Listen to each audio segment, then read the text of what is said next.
No, that's a new thing. I've never seen a countdown before. Good morning, Nice. everyone. Guys, hello. Good morning, good morning. We've had a quick setup change because of the weather. 5 Welcome. minutes. We hope everyone Got is waxed. good. Morning, guys. What a beautiful day. A little bit of rainy, so we've got to move out from the bright area, and we are in the bar area today. So the setup is very complicated here in the bar area. For instance, if you thought Tori had grown, she did. And if you think we're sitting, I'm not on my knees. She's on a ladder. I'm supposed to give it away. So yeah, with the shuffling going on here. Anyway, Good morning. it's nice to Who's see you here? guys. Welcome. Good morning, Lenny. Lynn, Lucas. Good morning, Welcome. Lucas. Joburg and Cape Town. Right. Well, Hope you guys are good. it's good to be back. We've missed 2 weeks. Apologies for that. I completely overestimated my ability to do things from abroad, and just never got the space, the time, or the Wi-Fi to get anything done. So I had a Paul bit J. of a Castles break is there. watching. Good morning, Paul Paul J. J. Castles. Alrighty, My Faja. Faja. Guys, good morning. I hope you're having a good Sunday morning. We don't even have the kids with us, but they're all inside because it's raining outside. Hello, Alta. Oh, They're just blue right wow, now. that's It's amazing. okay. That is amazing. Good morning, Alta. Alta, Robbie, miss you guys. Linny, yes, we miss you so much too. I'm sure you miss Durban as well. Hope Jera is good. Yeah. And your other precious children's. Guys are gonna get going. 2-3 minutes in, we're gonna start the party. Awesome. Well, we've been talking from the book of Mark, and today we're going to be in the chapter 9 of the book of Mark. So yeah, we're looking forward to today. The topic today is letting go of the past, and surprisingly or not, a little nugget of, I guess, wisdom regarding how to deal with the past found in Mark 9, which is maybe an unlikely place for exactly that. But I've more and more come to realize that really the whole New Testament is scripture written for us to learn how to deal with the past and how to move on. It's kind of what the New Testament is. It's people learning that they have to move on from the status quo. They have to move on from what they've held for centuries as absolute truth. Suddenly they realize that there's some little bit of relativity in there. There's some things that need adjustment. And I think that's kind of the story of life. When I hit my 40s, I started realizing that I need to engage that type of principle a lot more. There's some things I need to let go of. And so I want to speak about letting go of the past today and just draw from Mark 9, an unlikely candidate for dealing with what do we do with the past. And you know, there's two extremes. The one extreme is just let go completely and forget about it. Try and get it out of your mind. But I think we all know that it doesn't work, Tori. It actually causes like a post-traumatic stress when you submerge your past experiences. And there's a better way to deal with them. And I think Mark 9 actually gives us a very, very good idea of how to deal with it and how to become almost conversational with what has happened to you, good or bad. To become conversational about it, deal with it, and then to be able to move on from it. So I'm going to read chapter 9, most of it, quickly for you. I'm in the King James, apologies for that. The Transfiguration, it's spooky, right? 2 dead oaks appear on a mountain. People want to build huts. There's a cloud and a voice.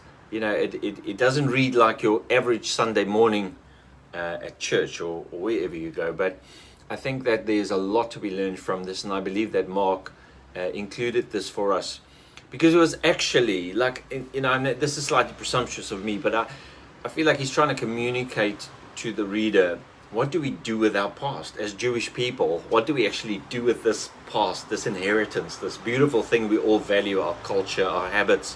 What do we actually do with this in light of what Jesus is saying and what Jesus is doing? And so I think that's a beautiful template to project onto our own lives. What do we do when things change? What do we do when a partner dies? What do we do when we have to leave our jobs? What do we do when COVID hits and we have to restart? We have to reboot? What do we do when theologically we start seeing things differently, or there's a problem in our marriage or in our relationships and we need to get beyond what we used to believe or used to think or used to imagine, really? And sometimes reality can really give you a nice little slap in the face and say, hello, I'm here, and this is the way it's going to be from here on. So anyway, so let me read Mark 9 quickly for you. I'm starting in verse 2. It says, after 6 days, so this is on the 7th day, Tori. So the first thing, very important to notice, this is a cyclical thing. We'll talk a little bit more about that later. Jesus took Peter, James, John. He took them up a high mountain. They were all alone, apart from themselves, and he was transfigured. Now what that means here, at least in the text, it means like his clothes were really, really white and shiny. And Mark just keeps to the bare minimum here. He says, his raiment became shining, exceedingly white as snow, like no bleach on earth or fuller on earth can wash them, right? And there appeared to him Elijah and Moses. Now Elijah and Moses, of course, are the icons of the law and the prophets. And they were in conversation with Jesus. And so what you really see here is the past talking to the present. And Peter answered, and he has a solution when he sees this beautiful moment, I guess, for Peter, because Peter, as we know, really struggled to let go of some of the past. And so for him, this is a beautiful moment. Hey, we can have all three.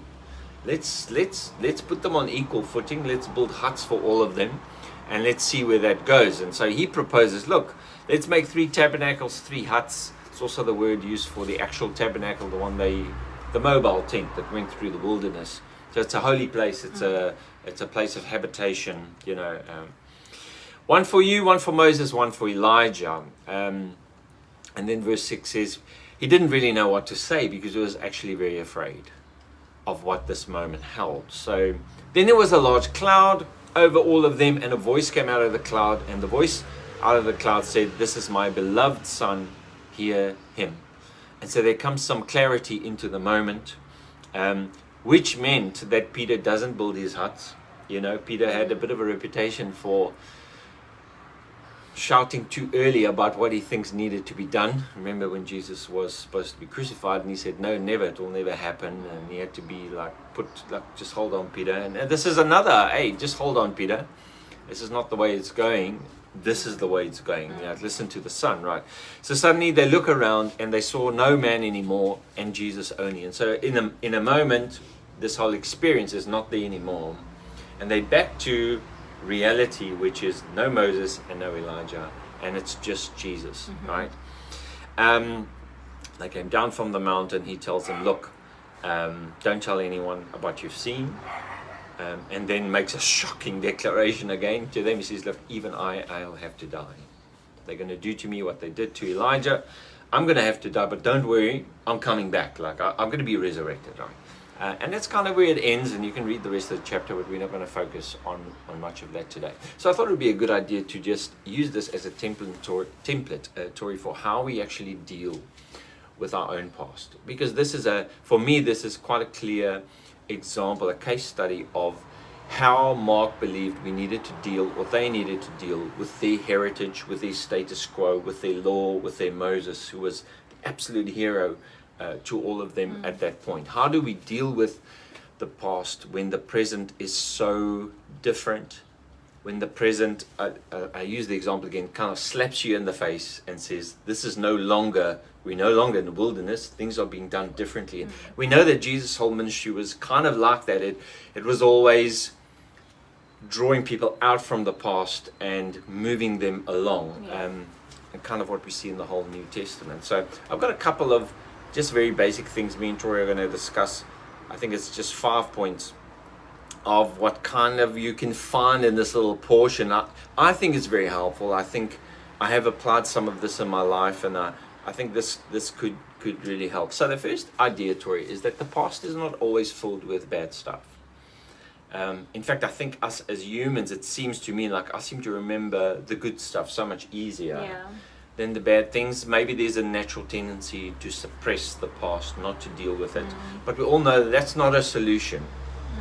The solution is not to hide your past completely and forget, like literally forget, put it out of your mind. And every time it comes up, just say, oh no, it didn't happen. Yeah. You can't be in denial, you know, Yeah. kind of because of where you come from, what has happened to you, who your parents are, who your grandparents are.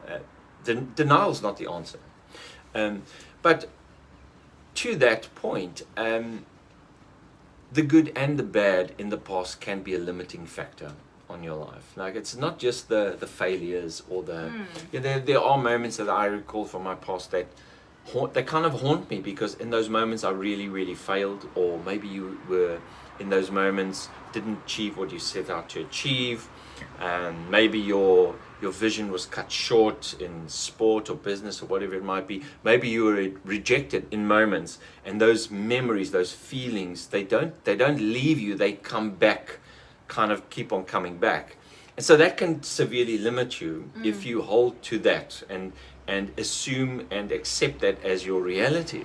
And also if it's a good past. Exactly, that's really the next point. You can also get stuck in longing for the good times, and and that kind of will stop you from seeing what's in front of like you. In 1943 I ran a 3K, you know, but now let's try a 4K.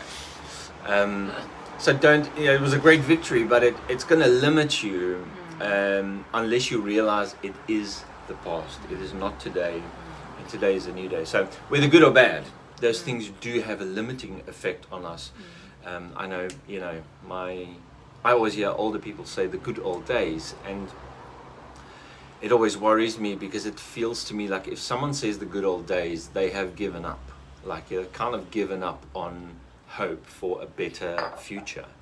They're saying now is not as good as that. And the saying never changes. It's quite a common saying amongst the people I grew up with. So it's just when you do say that, you are saying that the past can never be succeeded or superseded. Yeah.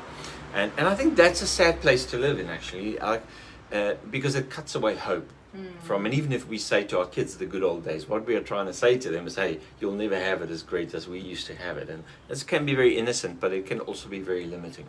So whether good or bad, the past is something that we need to deal with.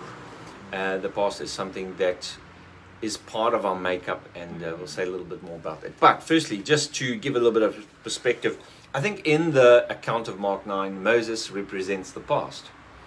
That's quite clear when you read the New Testament. The status quo, the law, the way things have been done for centuries. And suddenly on the scene is a new Moses. And some of the biblical writers, especially Matthew, actually pictures him like this, as a new Moses that comes on the scene. He gives a new law from the mountain in the Beatitudes, for instance. He's also called out of Egypt. This is the way Matthew writes about Jesus, clearly indicating to us that they felt like he was a new Moses in retrospect, right? They weren't writing it as it happened. So here's the present comes on the scene. It's looking quite a little bit different. It's actually unhappy with the past. It's in constant conflict with some of the leaders of the past and the way that things have been done. It violates some of the past rules and mechanisms and cultures, and it values other things than what the past valued. And so Jesus represents, I think, for us the today, the reality of what we need to deal with, but also in a way represents revelation, hope, radiance in the moment. And I think this is where the danger always comes in, that we miss the moment because we're so hanging on to what has happened, what used to happen, how it used to be. We're incapable of grabbing onto what, in a spiritual sense, what God is trying to show and lead us into now. But you can also make this just really practical and apply to business and sport and relationships. If you hold on to the past experience in your relationships, you're going to put blockages, and you're going to actually miss the now. And I think that's what we really are guilty of. You won't see what's in front of you. You become blind to the now, and we're going to use this term, the now, quite often today. And Jesus is, in those moments, at least for Mark, he is a representative of what is now, what is happening now, what God is doing now, what we are feeling now. All right. So let's start with number one. There's 5 points here. We're going to slowly work through them. Number one. point number one is this, that it is a reality that the past is going to come and visit you periodically.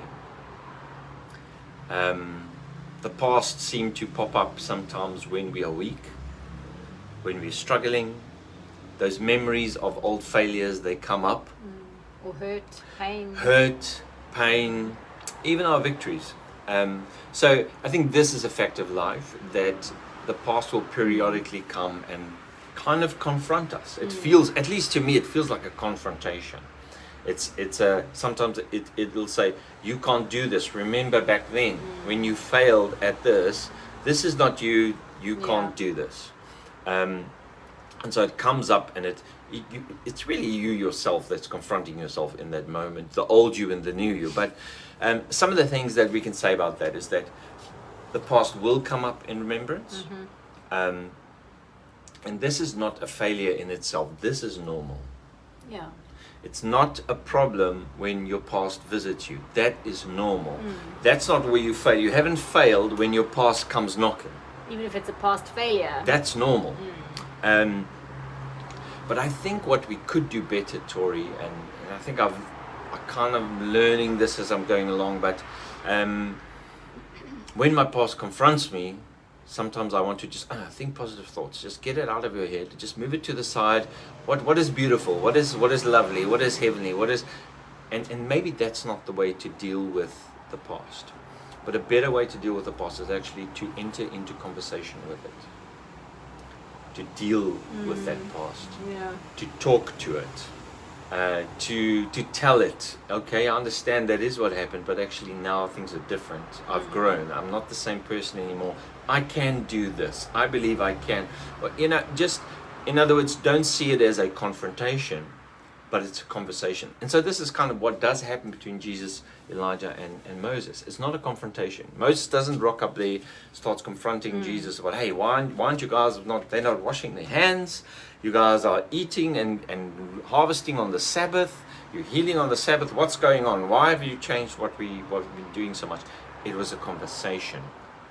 And I think maybe a slight mindset change about the past here is in order, that we don't see it as an attack, but it's actually a moment to grow out from, but only if we enter into conversation with it. So obviously the past can haunt you, or it can confront you, but our reaction to it, I think, is where the key lies. What do we do in those moments? Do we enter into conversation with it? Do we suppress it? Because suppression doesn't work.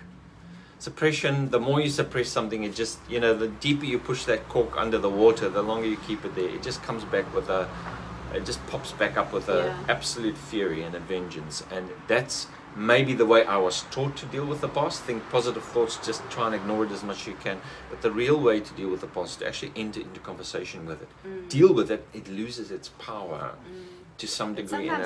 Before you can even have a conversation with it, you have to just face it.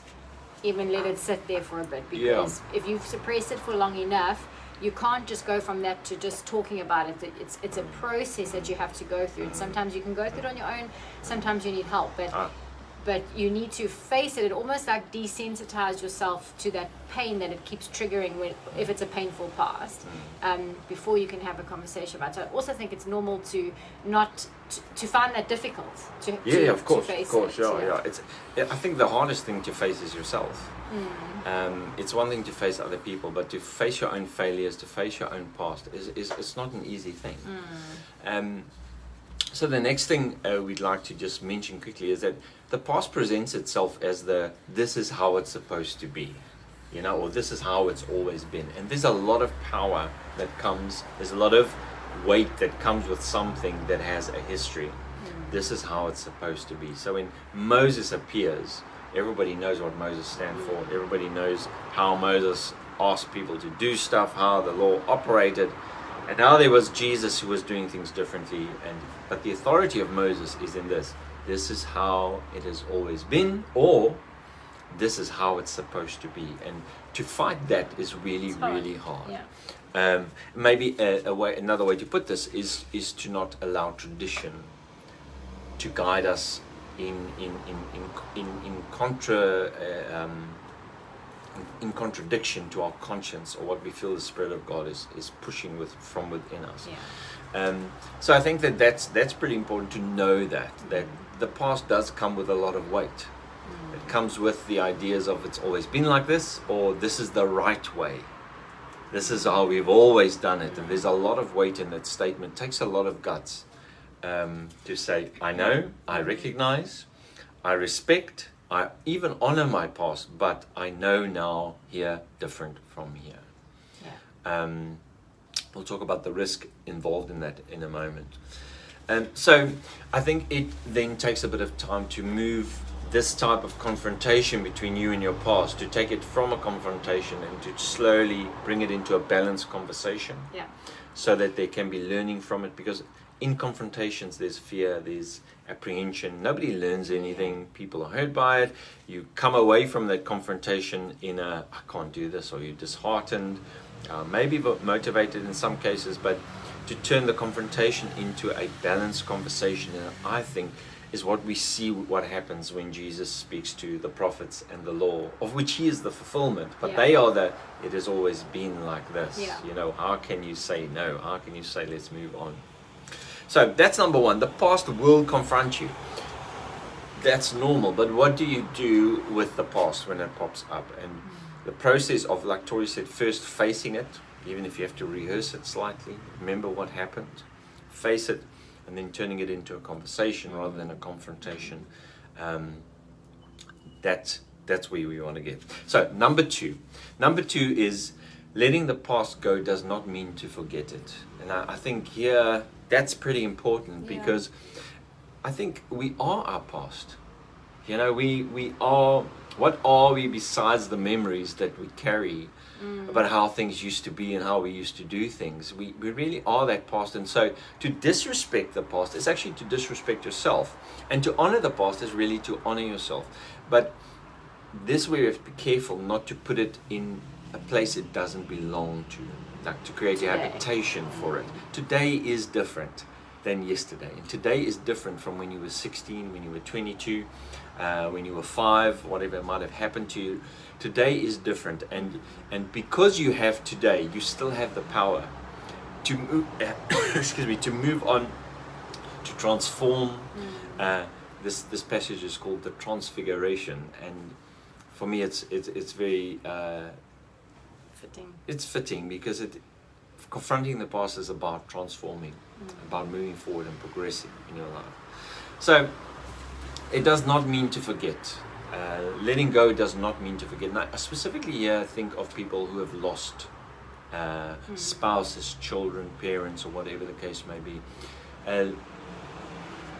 Maybe the word letting go here wouldn't even be appropriate at all, but the point is that you can never really just move on like it didn't happen, and that's a wrong way of kind of approaching it. I think you have to confront it, you have to be in conversation with it, but recognize that today is new, and the future lies ahead of us. So if we think about how Jesus dealt with the law and the prophets, there's a portion in the New Testament in the Gospels that says that he says, I didn't come to destroy the law and the prophets, but I've come to fulfill them. And I think that's a really good way of thinking about the past. I don't want to destroy my past. It is what it is. What brought you here? It's what brought me here. It has made me what I am. But I can come to a place in my life where I can fulfill them, where I can say that chapter is full. I'm in a new chapter. And that's how Jesus dealt with the past. That's how he, at least with the religious past of the Jewish people. And I think we could also learn a lot from that. And we're not trying to destroy our past. We're not trying to forget it, but we are trying to fulfill it. We are trying to say, we are trying to say that is an old chapter. I've settled it. I can continue knowing that chapter in my life is fulfilled, whether good or bad. But I am able to move. I am able to stretch again, live again, try again, risk again. Because I think, Tori, makes you scared. I think that the worst part about living too much in the past is that it takes away your appetite for risk. Your confidence. Your confidence. And without taking risk, there is no life without taking risk. You cannot love anyone without taking risk. You cannot enjoy life at all without taking some forms of risk. And the past will do exactly that, I think, to you. It will strip you of the ability of, or the appetite for taking risk in your life. So we make peace with the past. We accept it as part of our journey. Okay, so number 3, don't build a habitation for your past in your present. And this is just taken from Mark 9, where Peter says, I've got the past here, I've got Elijah here, I've got Jesus here. I'm going to build 3 huts and we're going to stay here. This is going to be beautiful. This is the new Temple Mount I'm erecting here. And God doesn't even answer his plea, but he does in some way that he says, no, you're not building a tent here for your past. Yeah. I want you to listen to what your now is saying. Like your life now, I want you to be attentive. I don't want you to become desensitized to what is happening around you. Stuck. Yeah, and I think that's also danger of the past, is that it desensitizes you to what's actually happening around you. And it, Yes. in some way, I'm not sure if I can verbalize this nicely, but in your past, certain triggers would trigger a certain feeling. And so if you live in the past, those new things happening to you will also trigger you back into the past constantly. But I think what we want is we want to be able to be triggered and move in a different direction, or have the freedom or the risk appetite to say, I'm not going to react like that anymore. I'm going to do something a little bit slightly this way, or whatever it like to be. So don't give the past an equal standing with the present reality. The past is important. The past is something we stand on and which we build upon. But now is more important than the past. Yeah. Because, Tori, really, now is actually, I heard someone say the other day, now is actually the only thing we have. Because the past is done. Like, there's nothing you can do about the past. The future, you don't know. You don't know what you're going to have. You don't know if you'll see tomorrow. You just don't know. You don't have it. It's not 100% guaranteed. The only thing you truly have as a gift in your possession is this moment and what you do in this moment. If you're not aware of it, and then it becomes your past again. The moment that you had, you were in the past, and now that moment tomorrow is now in the past again. So you never really catch up. You never present. So to accept the past as part of your journey, yes, but you have to locate it where it belongs. It does belong behind you. In other words, don't build another temple for this thing. That rejection you suffered, that hurt you suffered, that failure that you went through, don't build a hut for it in today. Leave it back there. And today, focus on what is happening today in your life. Focus on what happened this morning. Focus on the opportunities that come your way today. So in other words, don't allow your past to lead you and limit you. Some of these things are very obvious and which you've heard so much. And the question really is then, which of the 3 do we listen to? And in the account of Mark, it's very clear. He says, listen to the beloved Son. Listen to him.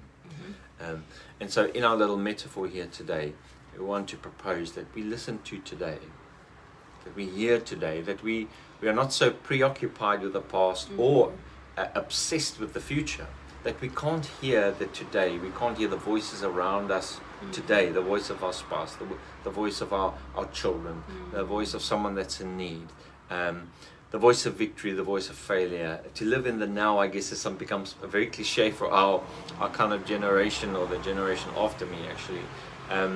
But I think there's a real truth in that we learn to listen to today and listen afresh to today. Fear wants to build an habitation for the past. So one of the things that we see in here is Peter was afraid and didn't know really what to say. And so the first thing that comes out of his mouth is, let's choose the most comfortable place. We have Jesus, we have Moses, let's build them each a hut. That's going to be the most equilibrium, the best equilibrium for the moment is bring the past and put it right next to today, and that's how we're going to build this thing. But really it's a reaction of fear. And the reason why it's a reaction of fear, I think, is because the future or the present can be very uncertain. It can be, it's obvious that you don't know what's going to pan out. You don't know what it's going to look like. You don't know what it's going to produce in your life. So it's that fear of the unknown, because often if you're going back to like past experiences or your own past behaviors, it's because it's actually comfortable, because it's something that you know. So you kind of repeat Yeah. behavior Because and it's easy. because it's easy, because you know it, you've done it before, it's become part of you. And so that's so beautiful Yeah. what you're saying, that fear wants to build a hut Yeah. for the past, Yeah. because It- it's quite comfortable, even if it's negative. Yeah, but there is a Pattern. payoff. It's a payoff in the pattern that you know it's predictable. You know what's happened previously, and grabbing onto today and the future means that it's risky. And if you're too fearful, you're going to bring the past on the same level as today and the future. Molly, off the couch. Thank you very much. And so there is this idea of surrender in the moment and abandonment in the moment, and Faith, trust. actually that's probably the best word to describe. And I think this is why Jesus would always say become childlike, because kids live in the moment. I mean, Yeah. You wake up, it's a new day. Yeah, live in the moment. They don't talk about the mistakes Yeah. they made yesterday. Yeah.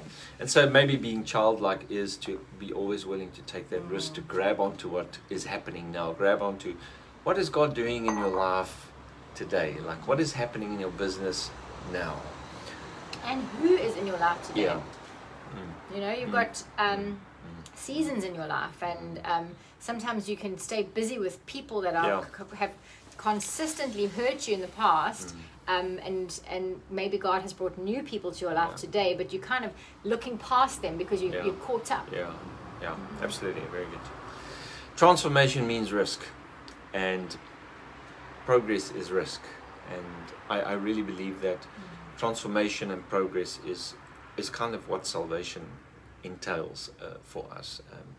Not too much about that now. Number 4, learn to love the now. So in the moment that Peter says, let's build houses, Jesus got the voice out of the cloud, says, this is the son I love, listen. And to me that kind of translates into learn, and I really think it is a learning process. It's not instinctual for many of us, definitely not for myself, to love the moment, to live the moment, to be aware in the moment, to absorb what's happening in the moment. It takes a lot of concentration for me to not be in the future in my head. Like I'm in the future in my head more than the past, I guess, but to live in the moment is something I think is very, very valuable, that I'm learning to do. So the beloved, radiating, revealing Son is the one we need to be learning and listening to. Listen to what the now is saying and revealing. And it sounds a bit strange, but the point is just that realizing that the past is not the final say, it's not the predominant voice in our lives. Even sometimes when you've done great things in the past, and now that monument stands in your life, and it's actually time to move on. Yeah. It's actually time to now, sometimes you've got to break that thing down, but because we hold on to that voice, even sometimes God's voice that spoke in the past, we can't let go, and God's moved on, and He's asking us to move on, and He's actually asking us to listen to the Son, listen to the beloved now Son. Yeah. So and learning to move on, just incredibly important. Then when the cloud disappears, which is it's stated quite clearly there, when this experience comes to an end quite abruptly in Mark's account, and the only thing that's left is Jesus. There's no Moses, there's no Elijah, there's no transfiguration, there's no shining, there's almost no mountain, and there's no cloud. And in a moment, they're back to reality, and all they have is now. And I think that's quite telling of what life is really like. Life is exactly like that. You don't have the past, you don't have the future, you don't have all the shiny bells and whistles. You have now. Yeah. That's all you have. But sometimes we get caught up in an imaginary world where the future is more important than today, and where the past is more important than today. And that's where I like reality to just wake us up now and again and say, hey, all you have is today, right? So the now is the realist of the bunch, right? We don't really know if we will ever have the future, and we most definitely don't have control over the past. It's really the only thing that's real for us is now. It's a very deep philosophical conversation, but it comes down to that. The only real reality is what we have in the exact moment. Last little point here today. Jesus tells them, I'm also going to die. And there's something in there, because it points to the fact that even the now will become the past. And you actually said that a little bit earlier on. And to learn that even though something is happening now, in 20 years it'll be the past, and you'll have to let go of that as well. And you'll be willing to move on from that again. And Jesus, I mean, they've just come out of this amazing experience. They heard a voice that says, listen to him. And he says, okay, guys, don't tell anyone, I'm on my way to die. Like, how can that even be? But it does seem that this is actually how life works, Tori. That cycle of death and resurrection is the backbone of everything. It's how progress takes place. It's how transformation takes place. You're just going to make peace with that. It's you how have to it is. accept it, and I think this is what Christianity does actually in what we see in Jesus's death and resurrection. It's trying to tell us to make peace with the idea that for anything new to come, things have to die. And this cycle of things dying and coming up better, dying and coming up better, is just how things work. It's not only in the biological realm how things progress and become more complex, but it's also in our emotional realm and our spiritual life. This is how it works. Yeah. Recognize the deaths so you can celebrate the rebirths and expect them and celebrate them and live in those moments, because that's how things work. Those cycles of death and resurrection is what actually propels us, and that is actually what forms us in the end of the day. We need to learn that the now will again become the past at some point, and a new now will arise. That's how life works. Yes. And Exactly. this is the rhythm of life. It's the biological, the mental, and the spiritual rhythm of life. So, what do? We don't, letting go of the past doesn't mean we need to forget it, suppress it. We need to conversate with it. We need to accept it for what it is, but we shouldn't elevate it above what it is. We shouldn't build an equal tabernacle for it. We need to learn to live in the moment that God has. Every moment, every second is a gift. To be alive, to experience, to feel. I believe even the bad feelings is better than not being able to feel at all. So all of it is an experience and should be a joy and a learning process for us. Letting go of the past is actually learning to appreciate the now and to value the now, and not to destroy the past, but to fulfill it by saying the chapter's finished. Let's take a hold of what is in our lives now. So I want to just end up by encouraging you to look around today. Look around in your marriage, look around in your business, look around in your relationships, look around in your finances, look around in your spiritual life. What is God doing now? What is new? What new people are walking into your life, like you said, Tori? And grab onto the new. That's where the power, that's where the resurrection lies, is in the ability to let certain things die. And that's where the progress and the transformation also finds their house. Yeah. Good. Thank you so much for being with us this morning. Yes. I hope you have a wonderful Sunday, and we'll see you next Sunday. See you next time. Thanks, guys. Cheers. Bye.